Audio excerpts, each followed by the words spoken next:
Now, over on MPO, the weather affected it quite a bit more than FPO, as their second round had to be cut early and then finished at 8 a.m. on Sunday, so a lot of the top players had to play basically a round and a half. It was less than a round and a half, but close, on Sunday. So going into the final round, you had Paul McBeth and Austin Turner tied for the lead. Sneaky Fun fact Austin about Turner. Austin, I saw that his best Pro Tour finish was 4th at the 2017 Utah Open. Yeah, well, he's been sneaky. He had kind of a weird hiatus from tour. He had an injury. I think it was actually to his right arm, but he was in a sling. He still can't do much. And he's always had mega talent, and he's actually kind of the hope for my bloodline because my son is a lefty. So I really need this lefty You narrative. prefer Austin Turner over Chris Clemens, lefty? I prefer whoever is going to get a chance to win tournaments. I think that I think that Chris Clemens historically has been the best lefty, but I think Austin Turner has more potential. Well, I think he has a better backhand. Yeah, exactly. Yeah, but no, he's been great, and it was really fun to watch him on this. This lead card was a great time. It was fantastic. So going into the final round, like I said, was just on a mission. You had Paul and Austin tied for the lead. Paul came out the gates hot, birdieing the first 6 holes to open up a lead on Austin, but Nicklaus kept pace with him. Yeah. And then, as you just mentioned, as the round went on, Gannon started to get more and more into the conversation as he was tearing up the course from the third card. I mean, he just wasn't missing anything. For sure. Insane. So then coming down the home stretch, you had Paul, Austin, Gannon, and Nicklaus jockeying for position. They were really just seeing who was going to be the first to pull themselves ahead or budge or whatever. The big separator happened on hole 15. So bad. Around this time, actually, it might have been at this moment, but it was pretty close. You had Gannon on 18 with a chance if he birdied to get into the clubhouse at 25 under, which would have kept putting immense pressure on the lead card. Yeah. Instead, a pretty shocking mistake. He misread the wind. I think it was while they were on 15. Well, he misread the wind or something and flipped his drive. I think he was trying to get a pushing hyzer, and it flipped all the way over and cruised way OB early. So it forced him to try to throw in, but really forced a bogey, which it didn't fully take him out of it at that point, but it did. Overall. Yeah. He had a little chance to crawl back into it. Yeah, the 15 was a weird one because I had just watched this hole the day before, and I was following Casey White, who I believe had shot or tied the course record this day, Presnell, Salas Schultz, and Colbert Allen's card. And I was really the only one watching them. They were on kind of a random card, so I was right behind the tee and got to hear them talking about the hole. And it was kind of gimmicky when you played the forehand because, Presnell, of course, steps up and turn over backhand. Yeah. But everybody else is trying to play that wide forehand, and they were kind of all I think Casey White had said he had just hit into the tree, the big tree that kind of guards it every single day. But you really did have to just kind of put it out there and hope to sneak through. And so I think what really happened is you have Antela takes it a little more inside and gets shot down. And I think Paul's thought process is let me try to really make sure I get around this and give it a chance to get around the tree. And he just overdid it.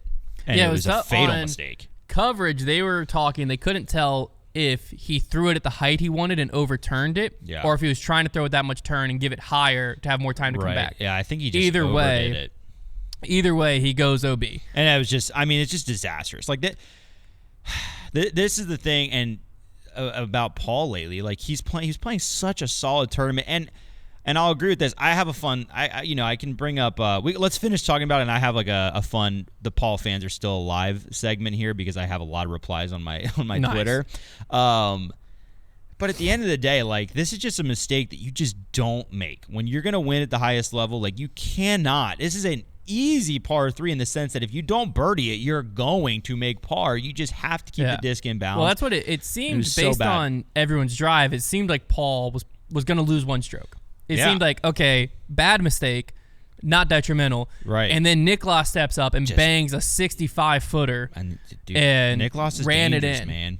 Such a good putt. He's that little wrist pop spin. Yeah, makes everybody wasn't believe even a step putt. It makes everybody believe they can just frisbee toss that thing in there. It was crazy. Elevated basket, 65-footer. So clutch. Took 2 on Paul and also opened up a 2-stroke lead on Austin. So then Paul and Austin. Paul went actually, behind him. one of his better runs late in this round was trying to save that. He put it on a money line. It just had to stay up, but he hit just beneath. I thought he was going to make it. Yeah. So then they all birdie hole 16, and Nicklaus, which is the most ridiculous dumb hole ever. Yeah, it's pretty pointless. They were literally on coverage calling it the field work hole, and it's just the most stock. Well, what's funny is so last year hole 16 and hole 1 were combined essentially. So you were throwing hole 16's shot into that little landing zone, and then you were attacking hole 1's green from there. And it was a pretty good 2-shot par 4. Better. But I do like where hole 1 where it started. I didn't like it as a starting hole, but the flow of the course made a little bit more sense. So I get why they made the change, but regardless, that doesn't matter. Hole 16 was basically like, you better birdie it because everyone else is going to, and they all did. 17, Nicklaus ends up making a similar mistake to Silva. He throws it too straight. He pitches out. He's going to take a par. So then Paul and Austin both give themselves birdie looks. Well, and the funny thing was, too, like when he first threw in there, first of all, shout out the boy Grant Zellner. Absolutely killing it he did on great. The course because this commentary team was one of my favorites all year. I agree. Brian, Charlie, Grant, loved them. Nicklaus throws in there, and, he's kind of addressing the window, and then he throws out like, I think something along the lines of like, we saw a wind shift right as they get off the tee coming out of the northwest, and it really got it. Like he just like broke down how everybody's drives ended up where they did so beautifully and eloquently. I was like, Grant, dude, he's stepping he's stepping into the zone a little bit. But what was crazy was when he first threw in there, they were like, oh, he'll at least be able to pitch forward, and it'll be a very easy par. But then he gets there, and he had to end up pitching out to the side or really just out of there with the forehand. Yeah, and he honestly was clutch just to get up and down. Yeah, so he puts it where he's getting up and down. Paul and Austin both have outside the circle looks for their birdie, which would have cut it to 1 with 1 to play. Yeah. Very much still a ball game. When Paul stepped up, this was a putt that with how Paul had been playing all weekend, I felt this is a 100% make. I didn't. And I saw him standing over it, and there's just something in the air. When he stands over these 35-footers, you just used to think they were guarantees. It's the way I feel about Gannon Burr now is like how I used to feel about Paul when he steps up to those putts where you're like, it's just a guaranteed make. It just looked shaky to me. I didn't think he was going to make it for a second. You were right. And it was just never on line. Sailed it. He sailed it. It was high of the basket from the second it left his hand. Because I think when you miss a putt like that with a bad sail, that says to me because he's struggled with the low miss a lot in these last. That's few all years. He was thinking about. So that says to me all he's thinking is don't miss low when you need to be visualizing that putt going into the basket. Yeah. And like I'm not trying to tell Paul McBeth how to putt, obviously, but that's just what I pick up on is like I feel like all he was saying to himself is don't miss low, and then just sailed it. Yeah.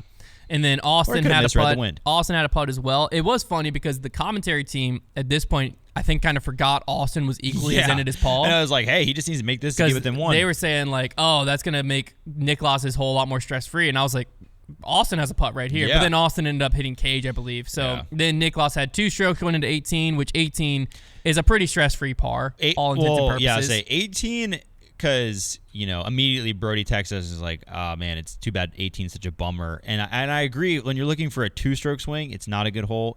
I do think it is really fun in the tied or 1-stroke situation because it's not an easy birdie.